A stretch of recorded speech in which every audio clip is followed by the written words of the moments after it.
आम्ही चाललो राणीची बाग म्हणजेच Veermata Jijabai Bhosale botanical garden and zoo. ते लोकेटेड आहे मुंबई येथे भायखळामध्ये। तर त्यासाठी आम्ही बोरिवलीवरून थेट पोहोचलो महालक्ष्मी येथे। त्यानंतर आम्ही वॉकिंग 15 to 20 मिनिट्समध्ये भायखळा येथे पोहोचलो। संडे असल्यामुळे प्रचंड गर्दी होती आणि ॲनिमल्स पाहण्यासाठी सर्व एज ग्रुपचे लोक आले होते। पोहोचल्यानंतर गर्दी बघून विचार केला की परत जाऊ, पण आम्ही ऑनलाईन बुकिंग केल्यामुळे आम्ही तो विचारच करू शकत नव्हतो। तर इथे तिकीट्सचे रेट आहेत पर पर्सन 50 रुपीज आणि जर तुमच्याकडे कॅमेरा असेल तर त्याच्यासाठी फोटोग्राफीचे 100 रुपीज पे केले आणि 200 रुपीज व्हिडिओग्राफीचे। आतमध्ये एंट्री करण्यासाठी खूप लाईन होती। आतमध्ये एंट्रीची वेगळी लाईन आणि तिकीटची वेगळी लाईन बघून आम्हाला वाटले आमचा नंबर आज येणारच नाही आणि तो येण्यासाठी ॲटलिस्ट 2 ते 3 तास लागतील असं आम्हाला वाटलं। पण आम्ही ऑनलाईन बुकिंग केल्यामुळे फक्त आम्हाला बारकोड स्कॅन करायचा होता आणि तिथे बारकोड स्कॅनसाठी अजिबात लाईन नव्हती। त्याच्यानंतर आम्ही थेट पोहोचलो एंट्रीच्या लाईनमध्ये। एंट्रीची लाईन अक्षरशः गेटपर्यंत गेली होती आणि दुपारचा 1:30 वाजला होता। सो आम्हाला वाटलं त्याच्यासाठी पण आम्हाला 1 तास उभं राहावं लागेल, पण तसं नाही झालं। आम्ही 15 मिनिट्समध्ये म्हणजे चेक इन पटापट होत होतं आणि आम्ही लाईनमधून 15 मिनिट्समध्ये एंट्री केली। आतमध्ये एंट्री केल्यानंतर आम्ही सगळ्यात पहिला मॅप बघितला। कोणत्याही गार्डनमध्ये आपण जेव्हा एंट्री करतो तेव्हा मॅप खूप इम्पॉर्टंट असतो। त्याच्यामुळे आपला टाईम सेव्ह होतो आणि आपण अननेसेसरी इथे तिथे फिरत नाही आणि आपण प्रॉपर लाईनमध्ये जातो आणि आपल्याला सर्व स्पॉट्स व्यवस्थित लाईननुसार बघायला मिळतात। तर मॅपमध्ये कोणता पिंजरा म्हणजे कोणत्या ॲनिमलचा पिंजरा कुठे लोकेटेड आहे ते प्रॉपर गायडन्स आहे। तर आम्ही प्रथम त्याचा फोटो क्लिक केला। फोटो क्लिक करून आम्ही त्याच वेने आणि सरळ पोहोचलो हत्ती बघायला। तर हत्ती जिथे ठेवला होता तिथे आतमध्ये एक हाऊस सारखं होता आणि बाहेर ओपन ग्राउंड होता। तर त्या ओपन ग्राउंडच्या बाहेर हत्ती फिरत होता आणि तो एकटाच होता आणि आय थिंक त्यांना फूड आतमध्ये दिलं जातं हाऊसमध्ये, तर तो तिथेच असा फिरत होता। तुमच्या घरामध्ये जर छोट्या एज ग्रुपची मुलं असतील, जसे 2 ते 3 वर्षाची मुलं, तर ते इनिशियल लर्निंग फेजमध्ये असतात, म्हणजे ते प्ले ग्रुपमध्ये वगैरे असतात आणि त्यांना आपण इनिशियल शिकवत असतो, जसे की fruits name, flower name, animals name. तर त्यांना ते ॲक्च्युअलमध्ये बघण्यासाठी राणीची बाग हे एक बेस्ट ऑप्शन आहे।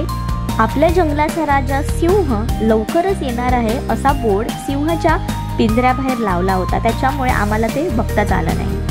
त्यानंतर आम्ही गेलो अस्वलकडे। अस्वल बाहेर आला होता आणि तो खूप जवळ होता।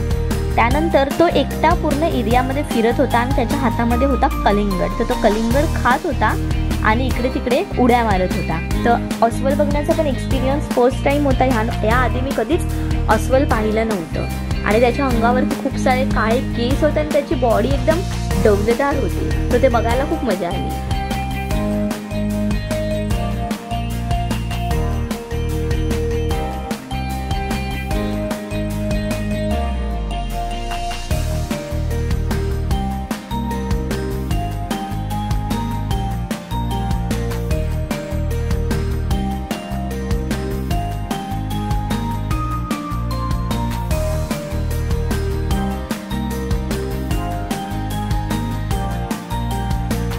सगळ्यात एक्साइटेड पार्ट म्हणजे सायबेरियन टायगर। तर आम्हाला दिसले 2 सायबेरियन टायगर आणि आतमध्ये पण होते, ते खूप मोठे होते आणि जे 2 बाहेर होते ते खेळत होते एकमेकांबरोबर, त्याच्यामुळे ते जास्त जवळ आले नाही। ते बऱ्याच टाइम खूप लांब डिस्टन्सवर होते आणि ते खेळत होते। आम्हाला वाटतं ते पाणी प्यायला ॲटलिस्ट जवळ येतील, पण नाही आलं। जर तुम्हाला वाघ एकदम जवळून बघायचं असेल तर तुम्ही मॉर्निंग हावर्समध्ये, म्हणजे जेव्हा गार्डन ओपन होतं ते अराउंड 11च्या आसपास तुम्ही जा। शिकारीमुळे आणि लॉस ऑफ हॅबिटेट म्हणजेच अधिवास नष्ट झाल्यामुळे सायबेरियन टायगर यांचे अस्तित्व धोक्यात आले आहे। सायबेरियन टायगर्सना रशियन टायगर्स, कोरियन टायगर्स असे सुद्धा म्हटले जाते।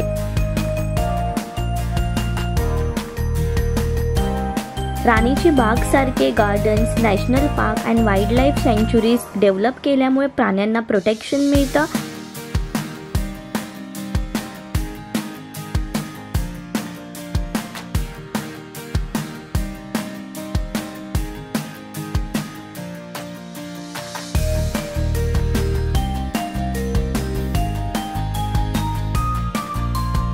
दुपार असल्यामुळे आमचा लंच मिस झाला होता.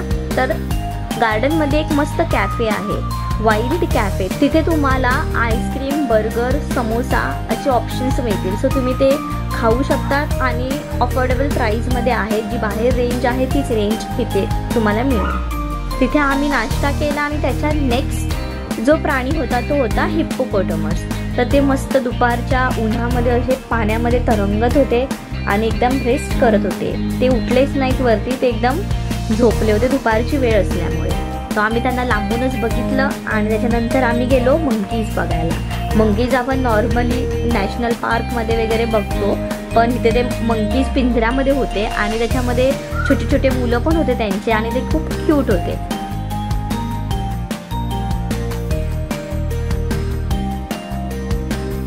मंकीज नंतर आम्ही गेलो डिअर बघायला. जे व्हाईट स्पॉटेड डिअर असतात ते खूप दिसायला अट्रॅक्टिव्ह असतात आणि ते ग्रुपमध्ये राहतात.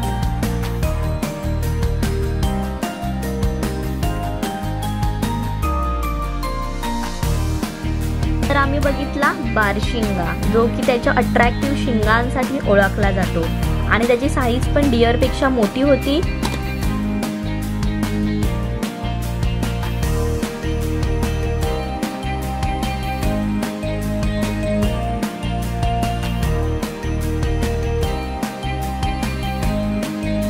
त्यानंतर आम्ही बघितला बिबट्या.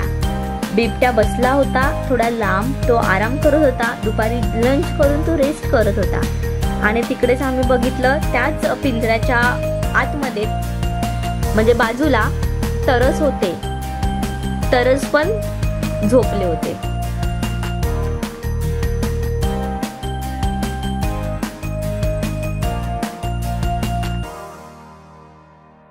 त्यानंतर आम्ही गेलो टॉर्टॉईज आणि टर्टल बघायला. तर टर्टल हे नेहमी पाण्यात राहतात आणि टॉर्टॉईज हे जमिनीवर राहतात. टर्टल आणि टॉर्टॉईजचा हा डिफरन्स आम्ही फर्स्ट टाइम तिथे बघितला. तर तिथे त्यांनी डिफरन्सचा चार्ट पण दिला होता. टर्टल आणि टॉर्टॉईजमध्ये काय काय डिफरंट असतात, त्यांचे हॅबिटेट आणि ते सर्व त्यांनी मेन्शन केलं होतं. सो इन्फॉर्मेशनच्या दृष्टीने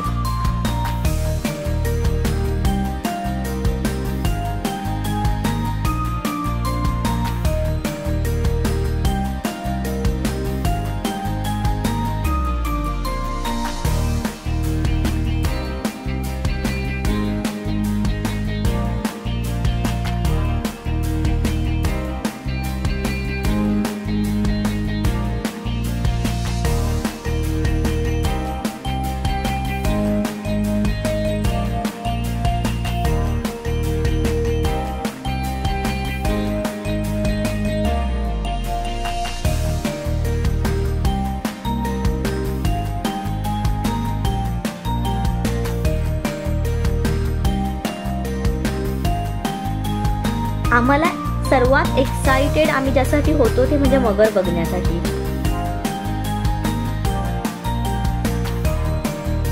मगरीचे स्टॅच्यूज बनवून तिकडे खूप सारा मस्त इंटेरियर केलेला आहे आणि पाणी पण खूप मस्त सोडलेलं आहे, त्याच्यामुळे फोटो क्लिक करण्यासाठी एक बेस्ट प्लेस आहे. त्या पाण्यामध्ये मगर आणि सुसर दोन्ही प्रेझेंट होत्या. सुसर वरती होती, सुसर जिचं की तोंडचा भाग लांब असतो तिला सुसर म्हणतात, आणि मगर पण आतमध्ये नव्हती पण ती साईडला होती, पण त्या दोन्ही पण पाण्यामध्ये आल्या नाहीत.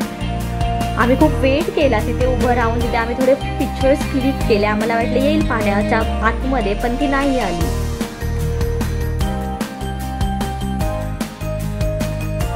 आम्हाला वाटलं मगर पाण्यामध्ये येईल. मगरीच्या इथे त्यांनी खूप मस्त इंटेरियर बनवलं होतं.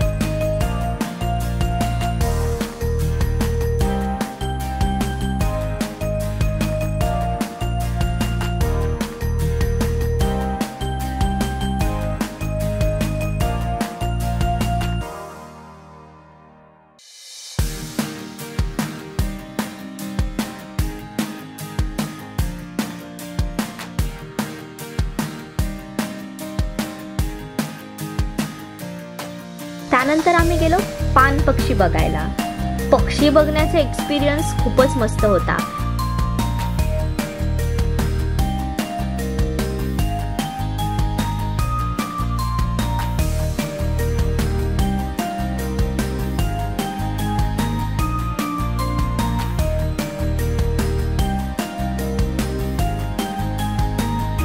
एंट्रीच्या वेळेस एक ब्रिज होता आणि मस्त त्याच्यावरून पूर्ण आपण पक्षी बघू शकतो आणि पूर्ण एरिया तो जाळीने कव्हर केला होता आणि त्याच्या आतमध्ये पान पक्षी होते आणि त्यांची साईज खूप मोठी होती. त्यांना खाण्यासाठी अन्न पण तिथेच ठेवलं होतं. झाडाच्या इकडे टोपलीमध्ये त्यांना त्यांचं फूड ठेवलं होतं आणि काही मोठे पक्षी तर लिटरली झाडावरती जाऊन बसलेले होते. So black colour, white colour आणि त्यांची चोच ही खूप मोठी आणि लांब होती. आणि तिकडे आम्हाला मुंगूसची रांग पण दिसली. आम्हाला ते आयडेंटिफाय नाही करता आलं की ते लोक कोण आहेत, पण ते मुंगूसच होते.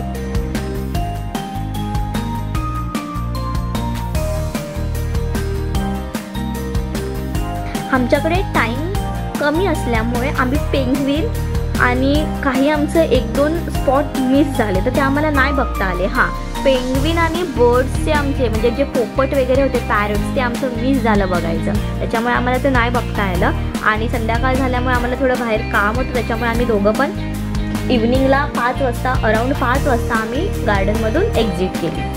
अशा प्रकारे आमचा हा होता छोटासा संडेचा राणीच्या बागेचा व्लॉग. तर तुम्ही नक्की विजिट करा आणि तुम्ही तिथे तुमच्या फॅमिलीसोबत टाईम स्पेंड पण करू शकता. तिथे गार्डनमध्ये तुम्ही बसू शकता, तुम्ही घरून फूड नेऊ शकता आणि तेही खाऊ शकता.